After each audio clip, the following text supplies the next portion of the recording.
सुबह मदन महाराज के पास जाता है, जहाँ मदन को मंत्री मिलता है। अरे अरे, कहाँ चले जा रहे हो? ये तुम्हारा गरीब खाना नहीं है, महल है। तुम्हें अंदर आने किसने दिया?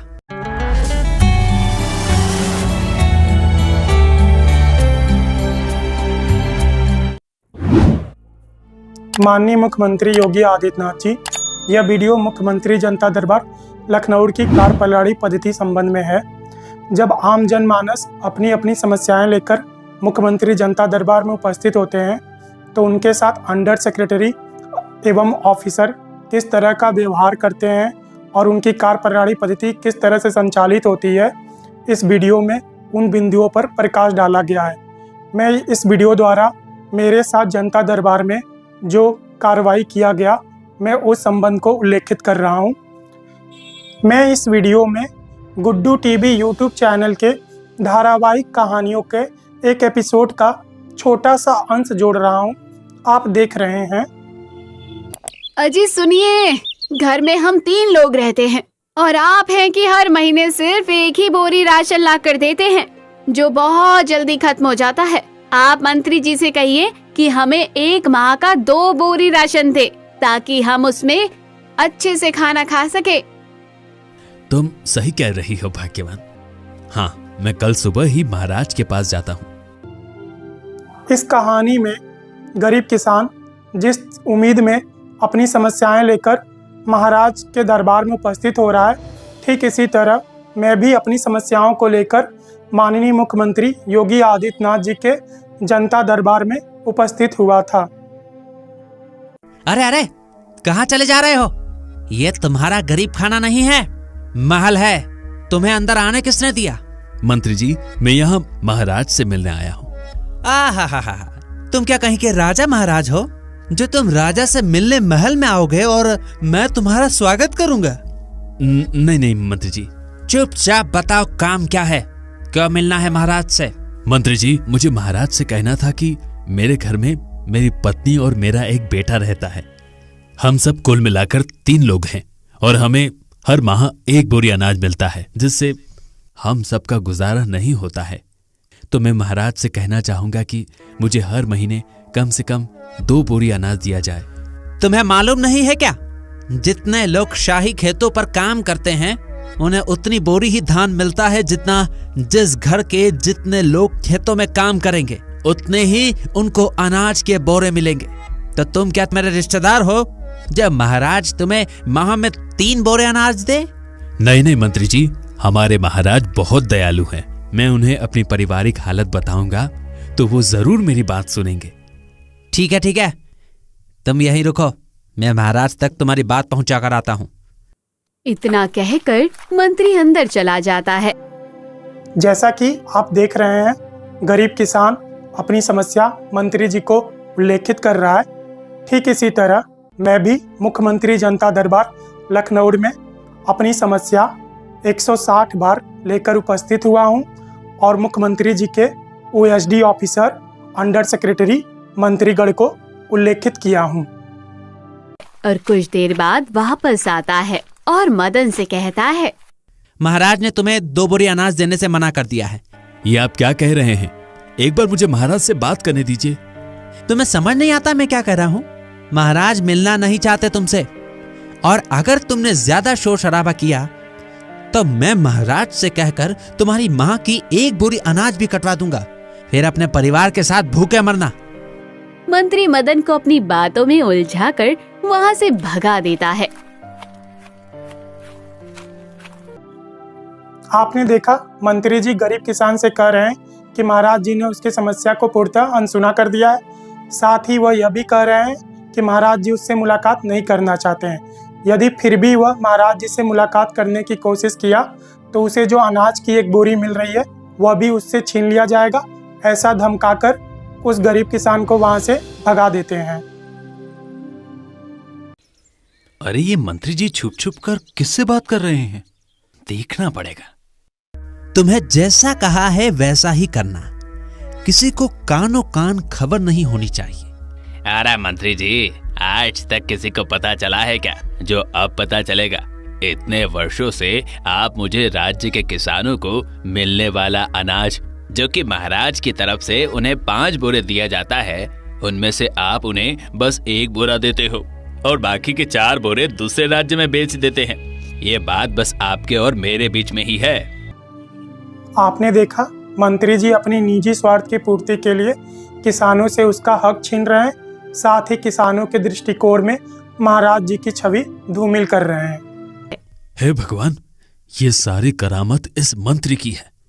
आज तक ये मंत्री राज्य के किसानों को दीमक की तरह खत्म करता जा रहा है। इसकी सच्चाई महाराज को बतानी होगी। इसकी वजह से मेरे जैसे किसान और आम जनता महाराज को निर्दयी समझ रहे हैं। मुख्यमंत्री आवास व कार्यालय पर उपस्थित होने का मेरा सेरिकम सिलसिला सन 2015 से शुरू हुआ। सर्वप्रथम मैं अपनी मां के साथ कई दफा मुख्यमंत्री आवास व कार्यालय पर उपस्थित हुआ, जहां अधिकारीगण इसी तरह हमारे प्रकरण का निवारण करते थे, अर्थात हमें पूरी तरह अनसुना कर देते थे। सन 2017 में जब भारतीय जनता पार्टी की सरकार बनी तो पुनः मेरा मुख्यमंत्री जनता दरबार व कार्यालय में उपस्थित होने का सेरिकम सिलसिला शुरू हो गया। इस दरमियान भी मुख्यमंत्री जनता दरबार के अधिकारीगण, OSD ऑफिसर, अंडर सेक्रेटरी, मंत्रीगण द्वारा पूर्व की भांति ही मेरी समस्याओं को लगातार अनसुना किया जाने लगा, जिसका परिणाम यह हुआ कि डर व भय में मैंने भारत राष्ट्र के सभी प्रतिष्ठित कार्यालयों में पत्राचार करना शुरू कर दिया, जिसका कारण यह भी निकला कि अंडर सेक्रेटरी, OSD ऑफिसर और ज़्यादा जोर देकर प्रकरण को दबाने लगे, जिस परिणाम स्वरूप मैंने USA प्रेसिडेंट डोनाल्ड ट्रंप एवं यूनाइटेड नेशन वुमेन कमीशन को भी पत्र लिख दिया। देश विदेश के शासन व शासकों को मेरे द्वारा लगातार लिखे जा रहे पत्राचार से मुख्यमंत्री आवास व कार्यालय के सेक्रेटरी, अंडर सेक्रेटरी व अधिकारीगण मेरे परिवार से अत्यधिक रुष्ट हो गए थे। नतीजतन उत्तर प्रदेश पुलिस प्रशासन मेरे परिवार को अत्यधिक मानसिक दबाव देने लगा, जिसका परिणाम यह हुआ कि दिनांक 22 मई 2019 को मेरी मां प्रभावती देवी का स्वर्गवास हो गया। अपनी मां के स्वर्गवास के पश्चात जुलाई 2019 में मुख्यमंत्री जनता दरबार लखनऊ जब मैं उपस्थित हुआ तो अंडर सेक्रेटरी सर ने मुझसे कहा कि CM योगी जी मुझसे मुलाकात करेंगे, इसलिए आज मैं लखनऊ में स्टे कर लूं। उसी दिवस शाम को सोनभद्र जनपद में उम्भा कांड हो गया। बताया गया कि CM योगी जी सोनभद्र रवाना हो गए, अर्थात मेरा मुलाकात आज तक संभव नहीं हुआ। सन 2020 जब संपूर्ण विश्व में कोविड-19 गाइडलाइन लागू था, तो उस कोविड-19 गाइडलाइन का अनैतिक तौर से फायदा उठाते हुए उत्तर प्रदेश पुलिस प्रशासन ने मेरे परिवार को मृतक आश्रित सेवा योजना से बाहर करने का अनैतिक कदम उठाया, जिस दरमियान सोनभद्र पुलिस का कहना था कि यह अनैतिक कदम उठाने के लिए उसे यूपी पुलिस प्रशासन द्वारा प्रेशराइज किया गया है। सन 2021 में जब मैं अपनी बहन के साथ मुख्यमंत्री जनता दरबार लखनऊ उपस्थित हुआ तो under secretary OSD officer sir का कहना था कि मैं प्रकरण के लिए पत्राचार लिखना बंद करूं, क्योंकि ईश्वर नहीं चाहता कि मेरा उत्तर प्रदेश पुलिस विभाग में सेवा योजना हो, इसलिए यह प्रकरण भूल जाऊं और ईश्वर का ध्यान करूं और किसी मंदिर में पूजा पाठ करूं। सन 2022 में पुनः जब अपनी बहन के साथ मुख्यमंत्री जनता दरबार लखनऊ उपस्थित होने का श्रेणीक्रम सिलसिला शुरू किया तो इस दरमियान OSD officer under secretary sir ने मुझसे कहा कि अब यदि मैंने पत्राचार करना बंद नहीं किया तो मेरे ऊपर बहुत सारे केसेस लाद दिए जाएंगे और मुझे जेल में सड़ा दिया जाएगा। इस दरमियान OSD ऑफिसर से हुए मेरे संपूर्ण वाक्यों को मैंने मुख्यमंत्री आवास के बाहर मौजूद न्यूज़ TV रिपोर्टर को दिए गए इंटरव्यू में विस्तार पूर्वक दोहराया था।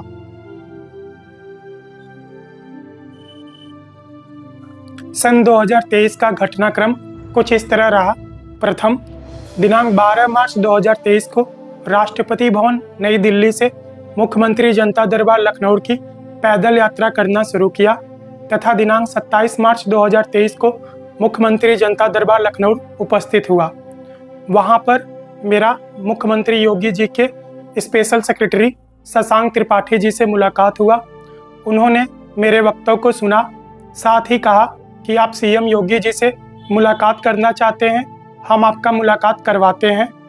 किंतु आज तक मेरा सीएम योगी जी से मुलाकात नहीं हुआ।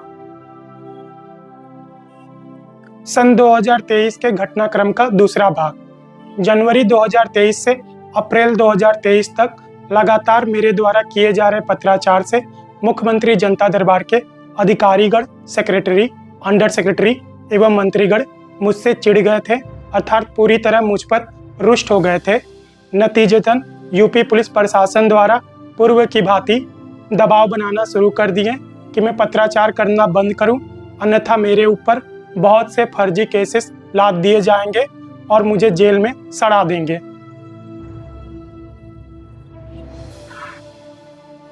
सन 2023 का तीसरा भाग यह रहा कि धीरे धीरे मुख्यमंत्री जनता दरबार के अधिकारीगणों की धमकियां मेरे मन मस्तिष्क को बुरी तरह प्रभावित करना शुरू कर दिया। नतीजतन उत्तर प्रदेश सरकार एवं उत्तर प्रदेश पुलिस प्रशासन के प्रति मेरे हृदय में इस कदर भय उत्पन्न हुआ कि मैंने अपने पितरों का गया श्राद्ध क्रम परिपूर्ण करने का निर्णय लिया। गया श्राद्ध क्रम परिपूर्ण के उपरांत जनवरी 2025 में मेरा रामेश्वरम यात्रा संपन्न हुआ। साथ ही माननीय मुख्यमंत्री जी गरीब किसान को मंत्री जी द्वारा जिस तरह कहा जा रहा है कि उसके साथ जो अन्याय हो रहा है उसमें महाराज की पूर्ण रजामंदी है, ठीक इसी तरह सन 2017 से मुख्यमंत्री जनता दरबार के अधिकारीगण, under secretary, secretary, OSD officer एवं मंत्रीगण मुझसे कहते आ रहे हैं कि मेरे परिवार को जो अनैतिक व मानसिक प्रताड़नाएं दी जा रही है उसमें माननीय मुख्यमंत्री योगी आदित्यनाथ जी की पूर्ण रजामंदी है, अर्थात मेरे परिवार के दृष्टिकोण में आपका व्यक्तित्व यही बैठाया जा रहा है कि हमारे साथ जो भी अन्याय हो रहा है वह सब आपकी रजामंदी के फलस्वरूप हो रहा है। यही आपका व्यक्तित्व उत्तर प्रदेश पुलिस प्रशासन भी मेरे परिवार को सन 2017 से देता चला आ रहा है।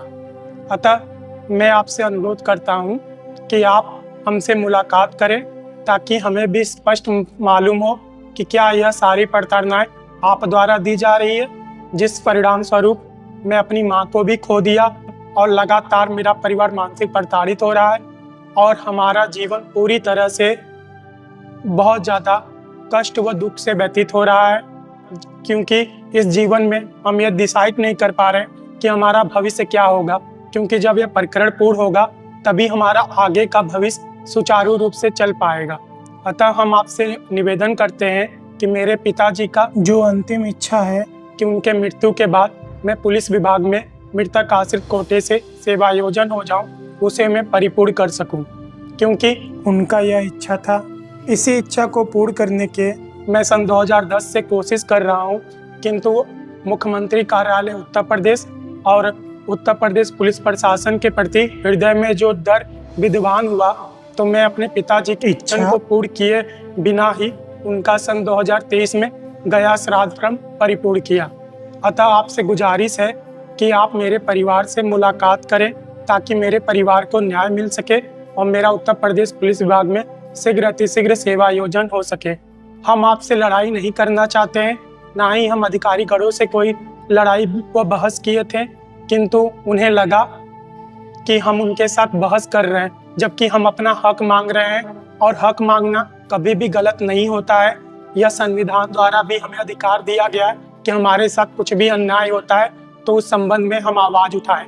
मैं सन 2010 से आवाज उठा रहा हूं और मुख्यमंत्री कार्यालय उत्तर प्रदेश सन 2015 से आ रहा हूं और सन 2015 से मुख्यमंत्री कार्यालय मेरे साथ अनैतिक व मानसिक प्रताड़नाएं जैसा व्यवहार कर रहा और मेरा परिवार इन प्रार्थनाओं को अब और ज़्यादा नहीं झेल सकता है, क्योंकि भविष्य अगर जीवन में ना हो तो जीवन का कोई रस ही नहीं है।